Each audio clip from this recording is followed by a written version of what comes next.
Look at these beautiful ficus lyrata, Fiddle ficus, known to be so popular in all the magazines, trendy, but guess what? They are finicky.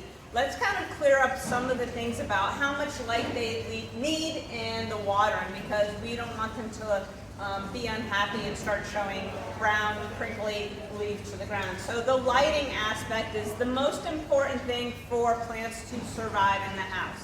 So when we say bright indirect light, what does that mean? You need a room that's got maybe a skylight and a couple of windows. South facing is ideal.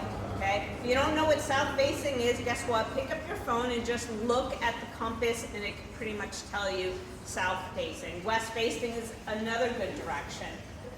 The sun coming into a room should almost kind of not hit the leaves, but be very bright. It shouldn't be dim in the corner of a room. People like to put the Fiddle ficus in the corner of a room, but guess what? The windows have light coming into the room. So a Fiddle ficus is better to be 6 feet away from a south-facing window, okay? Or 4 feet away from a west-facing window. So hopefully that kind of clears that up a little bit.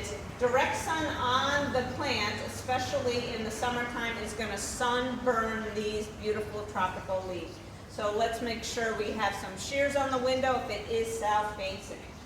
All right, now the second most important thing is, how do we determine when it needs to be watered? And there's a few kind of easy practical methods.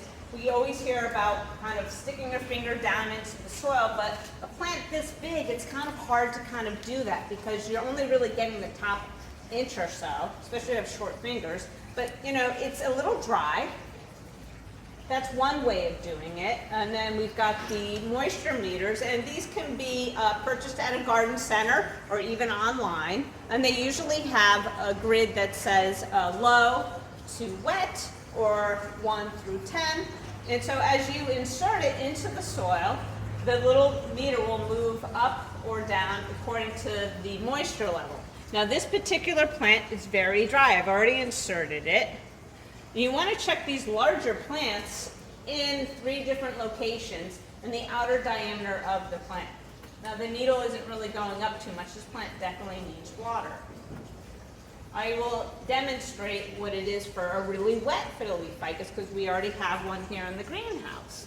You can see that the soil color is very, very dark, and when I put it in, this plant is very wet.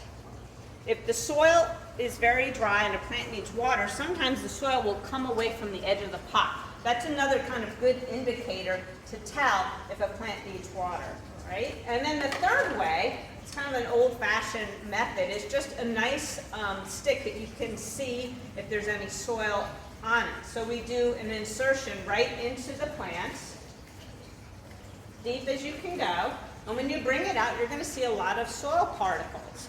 This plant is moist. Let it go another 3 days, okay? A plant that's really dry, if I insert it in this dry fiddle leaf here, when I take it out, there's no soil particles on it. And again, test it in a couple of different locations. You know, you're new to this, you know, you're a new plant parent, you want to be able to take care of this plant. So these are some easy methods, but always make sure you test the plant first to see if it needs water, because you don't want root rot to set in because it's hard to kind of bring your plant back from that. Now here I've got different volumes of water. So we've got 2 cups, 4 cups, and in this ½ gallon is 8 cups. Now a plant this size is not going to really want 8 cups of water. We would do 4 cups of water. If we're talking about a very large tree, we're talking about starting with ½ gallon of water. Lukewarm water is always best. Now, like I said, we're going to do just the 4 cups. And you water all the way around the diameter of the whole top part of the plant. Don't hold it in one location. You want to get the whole root ball wet. That's the purpose of this, okay?